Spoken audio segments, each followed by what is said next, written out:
Cześć kochani, witam serdecznie w Pozytywnej Kuchni i zapraszam dzisiaj na nietypowe bezy, bo na bezy, które są bezami czekoladowymi. Są to bezy, które komukolwiek nie dałabym ich spróbować, to każdy jest zaskoczony i nikt dotychczas takich smaków nie znał.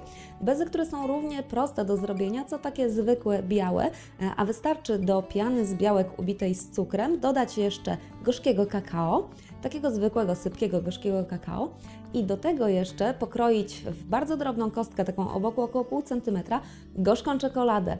Całość się miesza i piecze. Te bezy są z wierzchu takie chrupiące, suche, a z kolei w środku po przełamaniu są ciemne, dużo ciemniejsze, takie w kolorze właśnie czekoladowym i ciągliwe.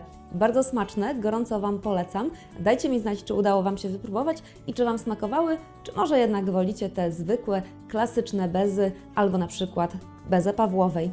Zapraszam też na pozytywnakuchnia.pl po więcej przepisów kulinarnych na smaczne desery i nie tylko.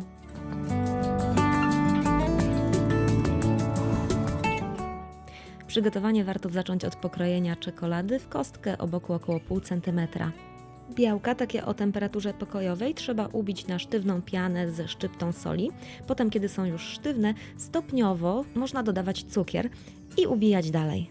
Kiedy cukier całkowicie się rozpuści, a piana uzyska taką gęstą konsystencję i będzie sztywna, można dosypać kakao i wymieszać całość albo łyżką, albo mikserem na bardzo niskich obrotach, a na sam koniec można dosypać czekoladę i całość zamieszać łyżką. Kawałki czekolady są w zasadzie opcjonalne, ale to właśnie one nadają tym bezom prawdziwego charakteru. Masę wykładam na blaszce wyłożonej papierem do pieczenia, formując różne fantazyjne kształty. Można zwyczajnie za pomocą łyżki, można specjalną szprycą. Piekę bezy przez około 40 minut w piekarniku nagrzanym do 140 stopni Celsjusza lub w 120 z termoobiegiem, a potem przez jeszcze godzinę trzymam w wyłączonym piekarniku przy zamkniętych drzwiczkach. Życzę Wam powodzenia i smacznego!